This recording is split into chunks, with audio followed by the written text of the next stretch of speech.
title of the message today is Limitless Possibilities. It follows the daily word, so we might remember a little of what the daily word said.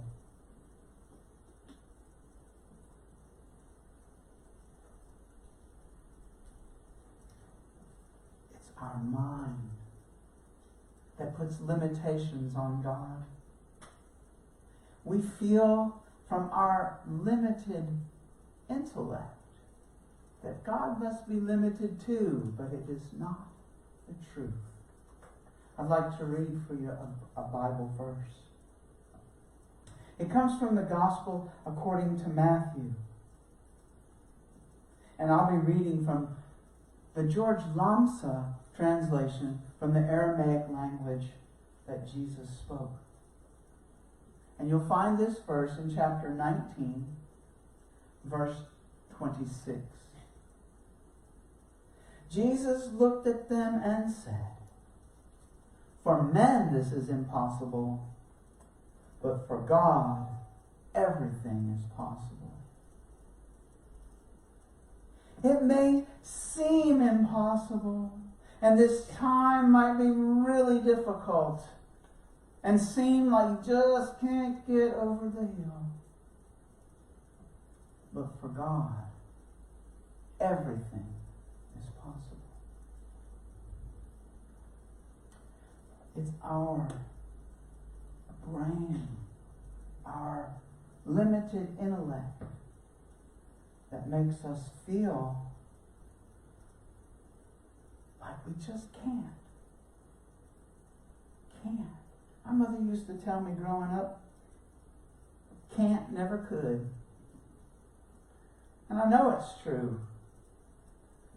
If we've already admitted failure before we even start, it's not going to go so well. You know, Jesus became a spiritual master. And it didn't happen in isolation. He was taught from the Hebrew Scriptures. He went to synagogue and he learned. He learned how to be open to God. He learned like we're learning now. And he showed us the way by his example and the words that he spoke. But I want to share with you from the Hebrew Scripture right now some words that I'm sure that Jesus heard. This is from the book of Proverbs, chapter 3. I'll read one little verse. I have it posted on a magnet on my toolbox. It's so important to me. That way, while I'm at work, I can look up there and I can see this verse. Proverbs, chapter 3, verse 5.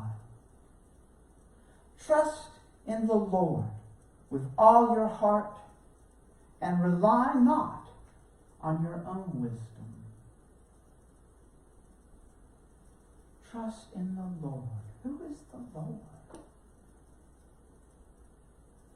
You know, in the Hebrew religion, it's just not permitted to say the word God. And so they have words that they substitute. And everyone knows what they mean. And Lord is a translation of one of those words. But I like it because the Lord in me is my true self. It's my highest self. It's me being the best possible human being I can be.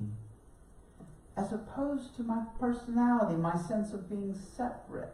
Separate from God, separate from people. The one who thinks, oh, I can do it. I can remember my brothers now, and I'm sure I did it too, around when he was 2 years old. He would say, me do. And it didn't matter what it was, but he wanted to do it by himself and he didn't need any help. He was only 2. We're kind of like that now sometimes. That's our separate self. Me do. But that hill can be so steep for that separate self. It's the wisdom of God that gives us the direction and the inspiration and the energy to climb that hill and move on with what is ours to do. And you know we don't climb that hill all in one leap either. we take a step. Breathe. We can take another step and breathe until eventually we have crossed the hill.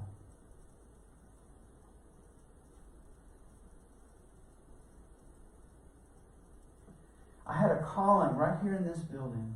I never really thought that I would be a minister. And when I had the calling, I still didn't think I would lead a church. I thought, okay, well, this ministry is going to be singing music for this church and other churches. I was certain that's what it was. And our minister that time was Reverend Carol Landry. And she says, don't worry. You don't have to think about that now. You ask God for what is your next step. And so I did. And I took a class.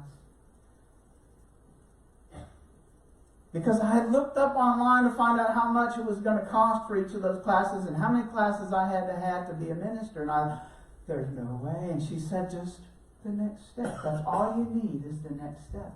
And every time it was time for the next step, a line behind me, the universe was picking me up and lifting me forward.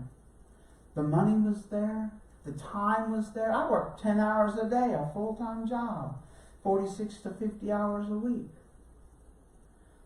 That time became available. Along the path,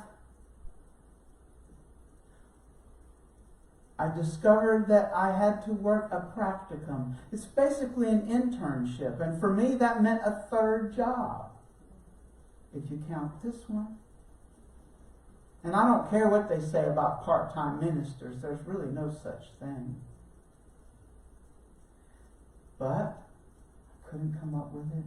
I called people that wouldn't answer my phone calls. They wouldn't answer my emails. And my mother, she said, have you called Tracy?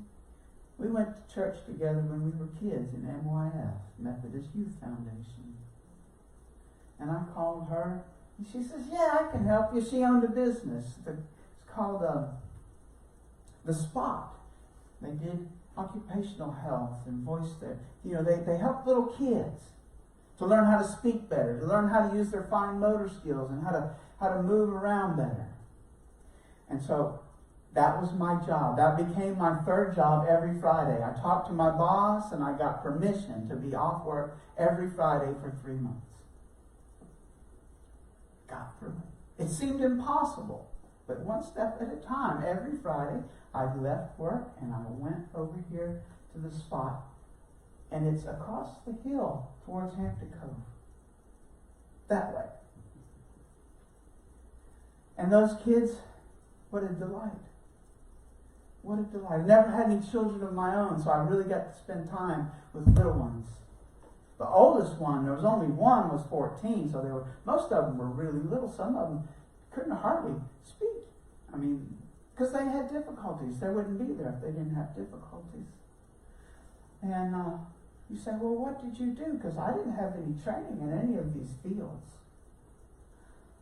So every exercise that they had was a game.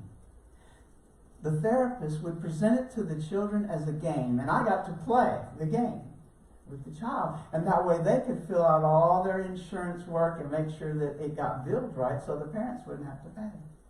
And I played the game with the kids, and it was just a wonderful experience. And I heard after I left how much they missed me, and it touched my heart.